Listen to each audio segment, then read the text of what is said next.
Hello everyone, मैं हूं श्वेता और आप देख रहे हैं स्टडी कॉमर्स। इस वीडियो में हम डिस्कस करेंगे अकाउंटिंग प्रिंसिपल्स के बारे में। आप मुझे इंस्टाग्राम पे फॉलो कर सकते हैं, मेरी आईडी है श्वेता प्रकाश ऑफिशियल। हमारे वीडियो के पीडीएफ डाउनलोड करने के लिए आपको पेमेंट करना होगा ₹500 का।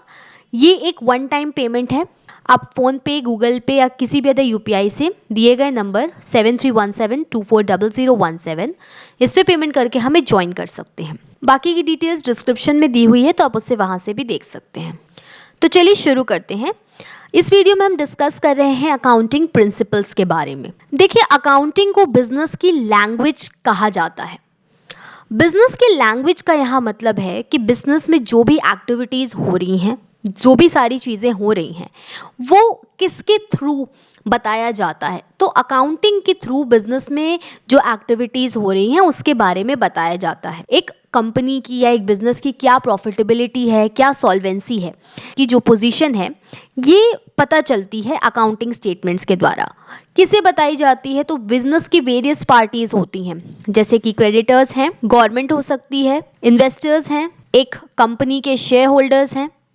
ये सारे क्या हैं? इंटरेस्टेड पार्टीज होती हैं। इसीलिए अकाउंटिंग को बिजनेस की लैंग्वेज कहा जाता है, क्योंकि बिजनेस में जो भी एक्टिविटीज हो रही हैं वो कैसे सामने आती हैं, तो वो अकाउंटिंग के द्वारा सामने आती हैं। अब जो ये अकाउंटिंग स्टेटमेंट्स हैं, इनकी जब प्रिपरेशन की जाती है तो वो कुछ रूल्स एंड रेगुलेशंस हैं, कुछ सेट रूल्स हैं, प्रिंसिपल्स हैं, उनके आधार पर की जाती है।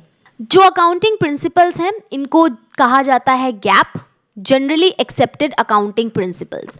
जो भी लोग फाइनेंशियल स्टेटमेंट्स बना रहे हैं उनको इन प्रिंसिपल्स को फॉलो करना ज़रूरी होता है।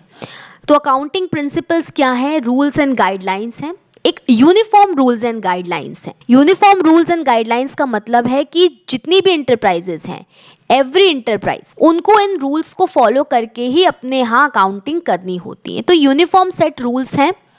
इसके अलावा ये रूल्स क्या होते हैं? ये मैन मेड होते हैं। लोगों के समय समय पे जैसे एक्सपीरियंस रहे हैं, जिस तरीके की सिचुएशंस हैं, मान लीजिए कोई सिचुएशन सामने आई, उसको सॉल्व करने के कई तरीके हो सकते हैं।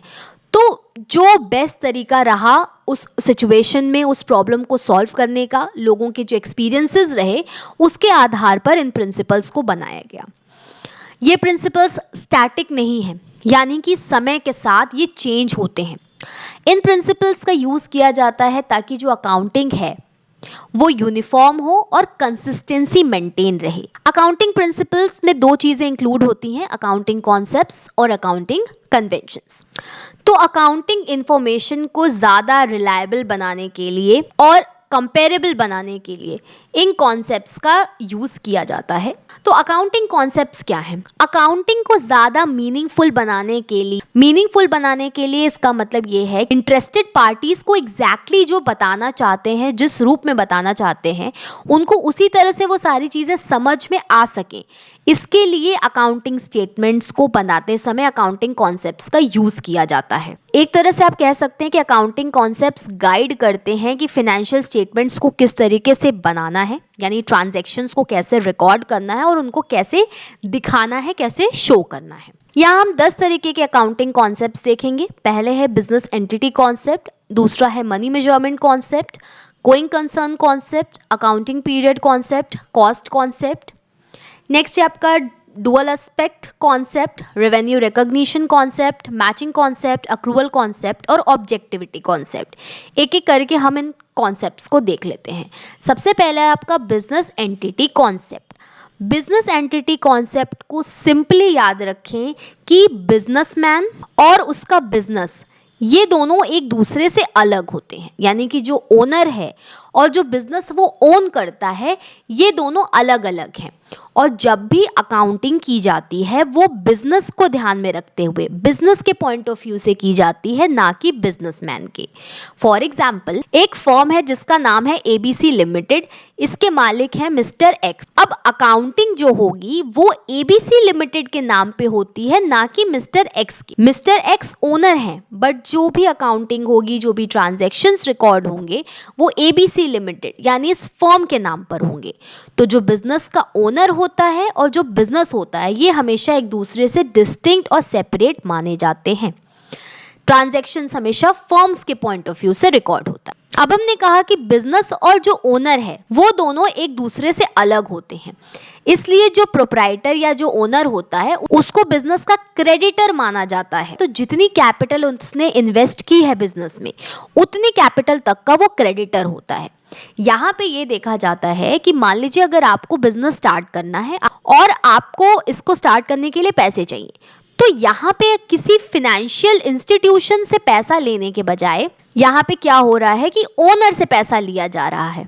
तो चूंकि बिजनेस और ओनर दोनों एक दूसरे से अलग अलग हैं, इसलिए ओनर से बिजनेस पैसे ले रहा है, तो ओनर बिजनेस के लिए क्या हो गया, उसका क्रेडिटर हो गया, जिससे उसने पैसे बोरो किए। इसी प्रकार से जो कैपिटल हुई वो फर्म के लिए लायबिलिटी बन गई। चूंकि ओनर ने पैसा दिया है तो बिजनेस की क्या है, ये लायबिलिटी बन गई है, जो पैसा एक ओनर ने इन्वेस्ट किया है।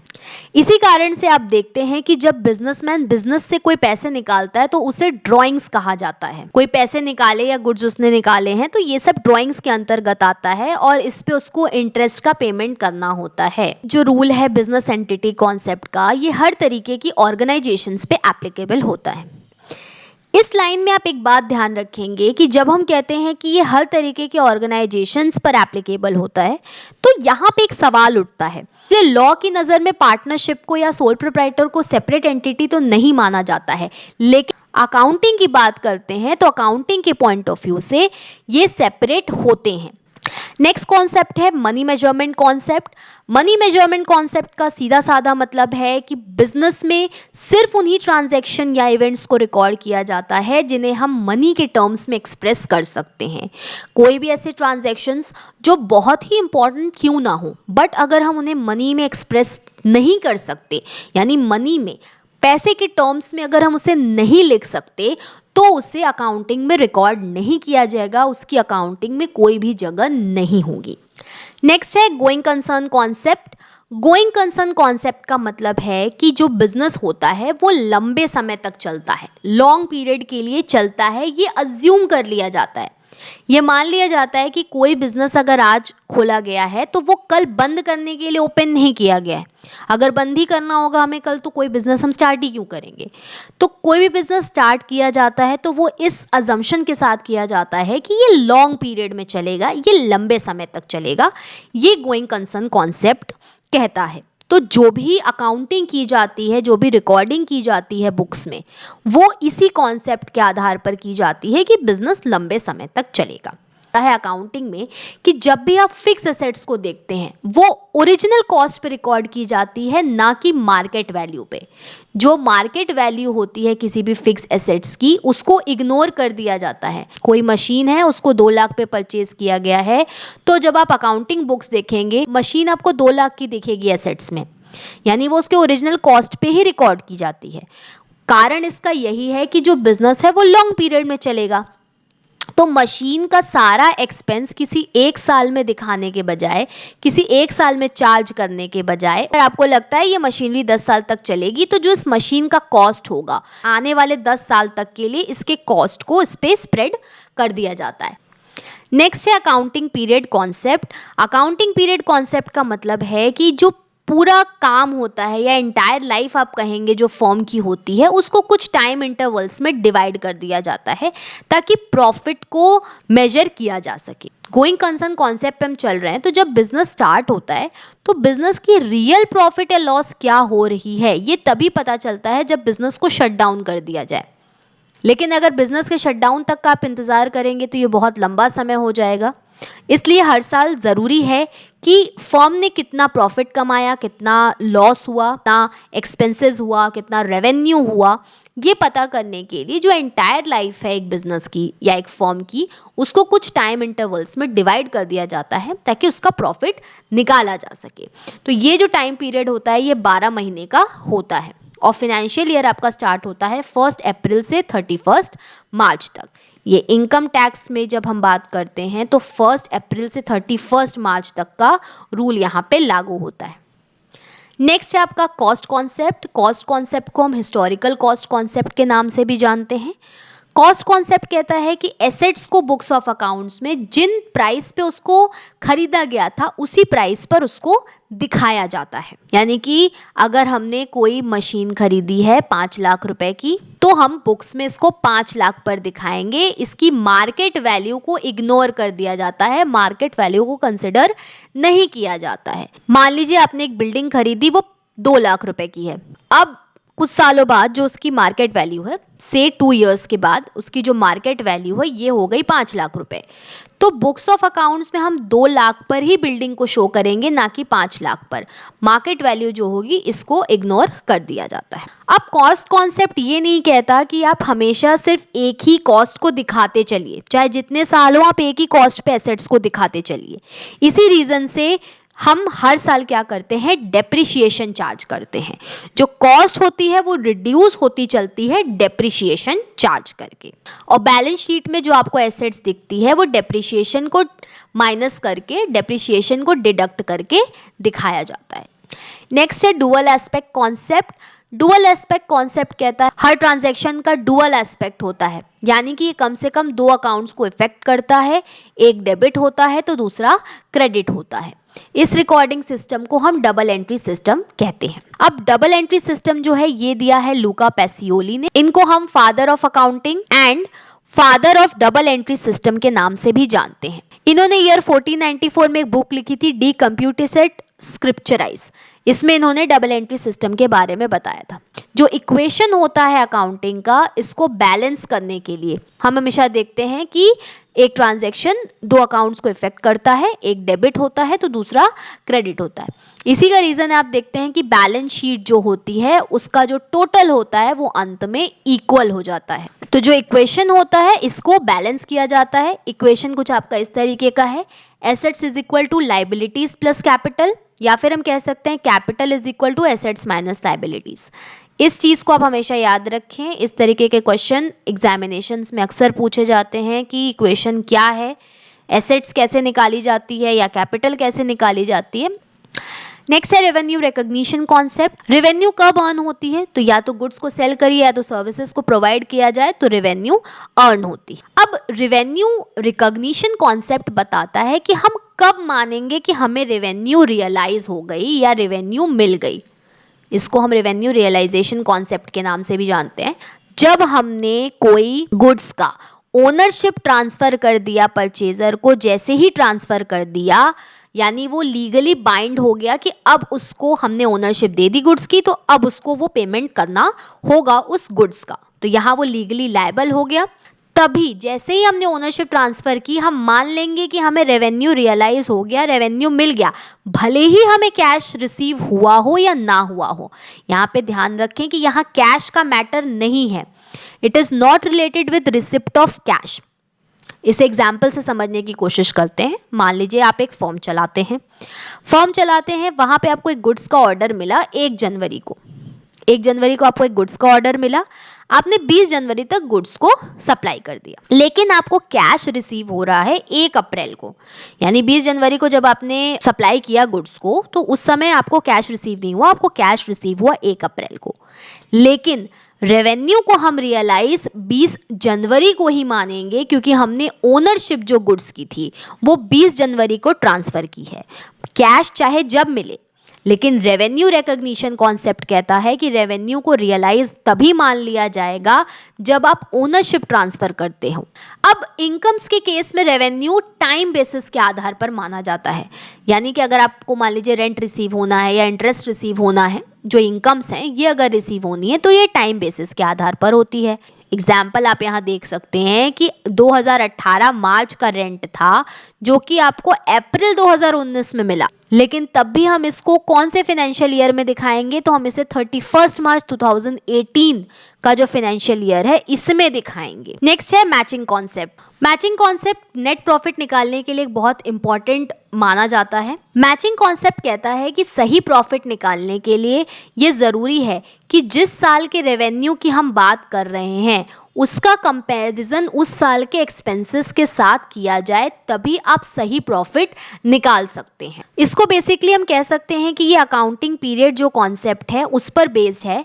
यहाँ पर ये कहा जा रहा है कि किसी एक पर्टिकुलर अकाउंटिंग पीरियड में जब आपको प्रॉफिट निकालना है तो उस साल के जितना रेवेन्यू है और उस साल के जितने भी आपके एक्सपेंसेस हुए हैं सारे आपको उससे रिलेटेड उसी अकाउंटिंग पीरियड में शो करना ज़रूरी है, तभी सही प्रॉफिट निकाला जा सकता है।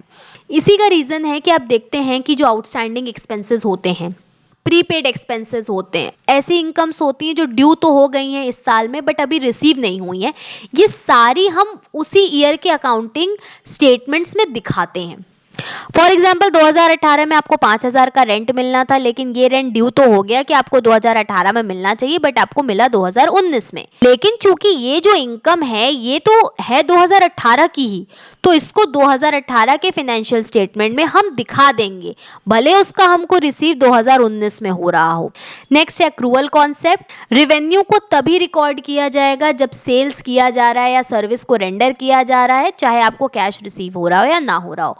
यहाँ आप कह सकते हैं कि जो क्रेडिट ट्रांजैक्शंस हैं उनको भी अकाउंटिंग में रिकॉर्ड किया जाता है। अगर हम सारे ट्रांजैक्शंस को कैश बेसिस पे अगर रिकॉर्ड करने लगे तो सही इंफॉर्मेशन नहीं मिल सकती हमको बिजनेस की, इसलिए क्योंकि कैश ट्रांजैक्शंस भी होते हैं और क्रेडिट ट्रांजैक्शंस भी होते हैं, तो सिर्फ हम कैश को रिकॉर्ड करेंगे क्रेडिट को छोड़ देंगे तो सही इंफॉर्मेशन हमको परफॉर्मेंस की बिजनेस की नहीं मिल सकती। इसलिए जो अक्रूअल कॉन्सेप्ट है वो कहता है कि जब सेल किया जा रहा है या सर्विस को रेंडर किया जा रहा है तो जो रेवेन्यू है तभी मान लिया जाएगा कि हमें रिसीव हो रहा है और उसे हम रिकॉर्ड करेंगे, भले ही कैश रिसीव हुआ हो या ना हुआ हो। अक्रूवल कॉन्सेप्ट रेवेन्यू और एक्सपेंसेस दोनों पर अप्लाई होता है।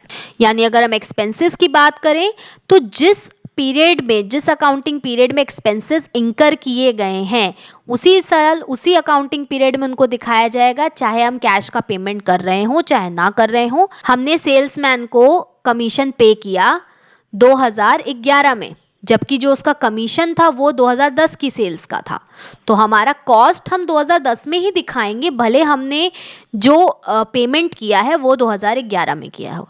तो चाहे रेवेन्यू हो चाहे एक्सपेंसेस हो, जिस समय से जिस पीरियड के वो रिलेटेड होते हैं उनको उसी अकाउंटिंग पीरियड में दिखाया जाता है, भले ही हमें कैश रिसीव हुआ हो या ना हुआ हो, हमने कैश का पेमेंट किया हो या ना किया हो। नेक्स्ट है आपका ऑब्जेक्टिविटी कॉन्सेप्ट। ऑब्जेक्टिविटी कॉन्सेप्ट कहता है कि जो अकाउंटिंग ट्रांजैक्शंस हैं वो पर्सनल बायस फ्री होना चाहिए। किसके पर्सनल बायस हो सकते हैं? तो मैनेजर का पर्सनल बायस हो सकता है, या जो अकाउंटेंट है जो अकाउंट्स बना रहा है उसके भी पर्सनल बायस हो सकते हैं। यानी पर्सनल बेनिफिट या पर्सनल बायस से फ्री होना चाहिए अकाउंटिंग ट्रांजैक्शंस। तो हम पर्सनल बायस से अकाउंटिंग ट्रांजैक्शन को फ्री कैसे बना सकते हैं? तो इसके लिए ज़रूरी है कि हर ट्रांजैक्शन को सपोर्ट करने के लिए वेरिफिएबल डॉक्यूमेंट और वाउचर्स को होना चाहिए, जैसे कि कैश मेमो है, इनवॉइसेस है, बिल्स हैं, रिसिप्ट्स हैं, इनका होना आवश्यक है। तो ऑब्जेक्टिविटी कॉन्सेप्ट कहता है कि हर ट्रांजैक्शन के को सपोर्ट करने के लिए वेरिफिएबल डॉक्यूमेंट्स होने ज़रूरी हैं। तो जो ये रिसिप्ट या इनवॉइस होता है ये एक डॉक्यूमेंट्री एविडेंस की तरह होता है। मान लीजिए कि कोर्ट में कोई केस चल रहा है, आपका कोई क्रेडिटर है उसने केस कर दिया, तो अब आपके पास अगर एविडेंस होगा तभी आप कोर्ट में खुद को प्रूव कर पाएंगे, अपने ट्रांजैक्शन को वेरीफाई कर पाएंगे। इसलिए ये आवश्यक है कि जो भी ट्रांजैक्शंस किए जा रहे हैं उससे रिलेटेड वेरिफिएबल डॉक्यूमेंट्स और वाउचर्स हो। नेक्स्ट है हमारा अकाउंटिंग कन्वेंशंस। अकाउंटिंग कन्वेंशंस को कहा जाता है कि ये कस्टम्स या जनरली एक्सेप्टेड प्रैक्टिस हैं जो कि अकाउंटेंट्स के द्वारा अपनाई जाती है अकाउंटिंग को करने के लिए। अब अकाउंटिंग कॉन्सेप्ट्स और कन्वेंशंस में ये अंतर होता है कि जो अकाउंटिंग कॉन्सेप्ट्स होते हैं वो सेट रूल्स एंड रेगुलेशंस होते हैं, इनको फॉलो करके ही अकाउंटिंग स्टेटमेंट्स बनाए जाते हैं। अकाउंटिंग कन्वेंशंस एक तरीके के मेथड्स हैं या प्रोसीजर है अकाउंटिंग को बनाने के लिए। अकाउंटिंग कॉन्सेप्ट्स होते हैं वो हर इंटरप्राइज को फॉलो करने ही होते हैं अकाउंटिंग करते समय, लेकिन कन्वेंशंस जो हैं हर किसी के द्वारा यूनिफॉर्मली अडॉप्ट किए जाएं ये ज़रूरी नहीं है। जो कॉन्सेप्ट्स होते हैं वो पर्सनल बायस से बचाने के लिए होते हैं कि अकाउंटिंग जब बनाई जा रही है तो उसमें पर्सनल बायस ना हो, जबकि कन्वेंशन जो पर्सनल जजमेंट्स होते हैं ये उसके द्वारा अफेक्टेड होते हैं। अकाउंटिंग कॉन्सेप्ट्स होते हैं वो लॉ के द्वारा बनाए गए हैं, लॉ में लिखा गया है अकाउंटिंग कॉन्सेप्ट्स के बारे में और उन्हें हमें उसी आधार पर उसी तरीके से फॉलो करना है। जबकि जो अकाउंटिंग कन्वेंशंस हैं ये कस्टम्स है या आप कह सकते हैं जनरल गाइडलाइंस हैं, तरीका है कि किस तरीके से अकाउंटिंग की जानी चाहिए। तो 4 तरीके के अकाउंटिंग कन्वेंशंस हैं। Convention of full disclosure, convention of consistency, convention of conservatism और कन्वेंशन ऑफ मटेरियलिटी। एक एक करके मैंने देख लेते हैं। सबसे पहले आपका कन्वेंशन ऑफ फुल डिस्क्लोजर। जितनी भी सिग्निफिकेंट इंफॉर्मेशन है बिजनेस एक्टिविटीज की, वो एक बिजनेस को या एक इंटरप्राइज को फुल्ली कंप्लीटली डिस्क्लोज करना चाहिए। यानी कि जो यूजर्स हैं अकाउंटिंग के, उनके इंटरेस्ट में जितनी भी चीजें हैं, जितने भी इंफॉर्मेशन है, वो फुल्ली डिस्क्लोज होनी चाहिए। अब यहाँ डिस्क्लोज करने का मतलब ये नहीं है कि आप सीक्रेट्स को लीक करें। यहाँ डिस्क्लोज का मतलब, जैसा कि मैंने कहा, कि जो भी इंटरेस्टेड पार्टीज हैं, उनके इंटरेस्ट के आधार पर सफिशिएंट इंफॉर्मेशन होनी चाहिए। इंफॉर्मेशंस को छुपाया नहीं जाना चाहिए। एग्जाम्पल के तौर पे आप देख सकते हैं कि कन्वेंशन ऑफ फुल डिस्क्लोजर के नाते ही प्रोविजंस किए जाते हैं या कंटीजेंट लायबिलिटीज होती हैं, तो इनको भी शो किया जाता है फुट नोट्स के तौर पे।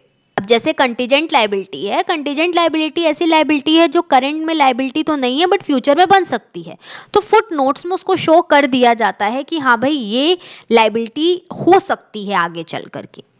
नेक्स्ट है आपका convention of consistency. Convention of consistency कहता है कि साल दर साल जो अकाउंटिंग मेथड है वो कंसिस्टेंट होना चाहिए, यानी कि सेम होना चाहिए। एक साल हमने फॉर एग्जांपल 2010 में हमने कोई और मेथड यूज़ किया, 2011 में कोई और किया, 12 में कोई और किया, ऐसा नहीं किया जा सकता। कन्वेंशन ऑफ कंसिस्टेंसी कहता है कि सेम मेथड को, सेम अकाउंटिंग मेथड को एक साल से दूसरे साल आप यूज़ करें। एग्जाम्पल के तौर पे आप देख सकते हैं कि अगर depreciation written down value method से लगाया जा रहा है या स्ट्रेट लाइन मेथड से लगाया जा रहा है, तो ये एक्सपेक्ट किया जाता है एक फर्म से कि वो कंसिस्टेंटली सेम मेथड का इस्तेमाल करेगी। सेम मेथड का इस्तेमाल करने का मतलब ये नहीं है कि मेथड को बदला ही ना जाए। समय आने पर उसको बदला जा सकता है, लेकिन ऐसा नहीं है कि हम हर साल अपने मेथड्स को चेंज करते रहें। नेक्स्ट है convention of conservatism. Convention of conservatism में आप ध्यान रखें कि ये पॉलिसी ऑफ प्लेइंग सेफ है। यहाँ सेफ प्ले किया जाता है। कैसे किया जाता है? तो जो भी एंटिसिपेटेड लॉसेस होते हैं उनको अकाउंट्स में दिखाया जाता है और एंटिसिपेटेड गेन्स होते हैं उनको इग्नोर कर दिया जाता है। यानी कि अगर ऐसा लगता है कि फ्यूचर में कोई लॉस हो सकता है, फ्यूचर में कोई लॉस होने का चांस है, तो उसको रिकॉर्ड करेंगे हम बुक्स में, लेकिन अगर गेन होने का चांस है तो उसको रिकॉर्ड नहीं करेंगे। इसका सबसे बड़ा एग्जाम्पल आप देखते हैं कि जो क्लोजिंग स्टॉक होता है उसको हमेशा कॉस्ट प्राइस या रियलाइजेबल वैल्यू जो कम होती है उस पर दिखाया जाता है। आप यहाँ ध्यान रखें, इस तरीके के क्वेश्चंस पूछे जा सकते हैं कि क्लोजिंग स्टॉक को किस वैल्यू पर दिखाया जाता है। तो क्लोजिंग स्टॉक को उसका कॉस्ट प्राइस या रियलाइजेबल वैल्यू दोनों में से जो कम होता है उस पे हम उसको दिखाते हैं। ये आता है कन्वेंशन ऑफ कंजर्वेटिज्म के अंदर। इसके अलावा जो बैड डेट्स होते हैं उसका भी हम प्रोविजन बना के रखते हैं कि फ्यूचर में ये पैसा डूब सकता है। फॉर एग्जाम्पल 2000 का बैड डेट्स हमको फ्यूचर में हो सकता है, तो हम उसका पहले ही प्रोविजन बना लेते हैं।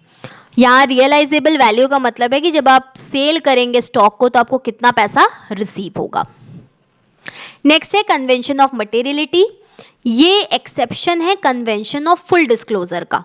कन्वेंशन ऑफ फुल डिस्क्लोजर कहता है कि जो भी सिग्निफिकेंट इंफॉर्मेशन है वो दिखाई जाए अकाउंटिंग में, जबकि कन्वेंशन ऑफ मटेरियलिटी कहता है कि अगर हम हर तरीके के आइटम को दिखाएंगे, अगर हम सारी तरीके की इंफॉर्मेशन दिखाने लगेंगे तो अकाउंटिंग ओवरलोडेड हो जाएगी। इसलिए ऐसे आइटम्स जिनका बहुत इंपॉर्टेंस नहीं है या इररिलेवेंट हैं उनको डिस्क्लोज करने की ज़रूरत नहीं है।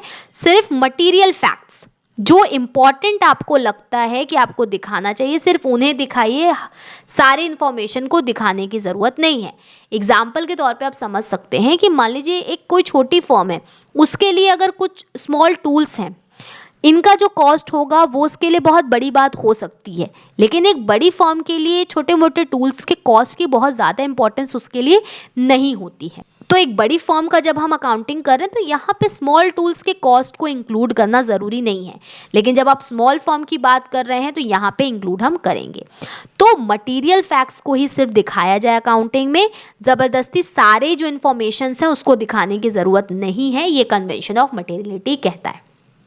अब मटेरियल फैक्ट्स कौन से होंगे कौन से नहीं होंगे, यानी कौन सा इंपॉर्टेंस रखता है ट्रांजैक्शन, कौन सा नहीं रखता है, ये अकाउंटेंट को जज करना पड़ता है कि क्या हम डिस्क्लोज करें क्या डिस्क्लोज ना करें।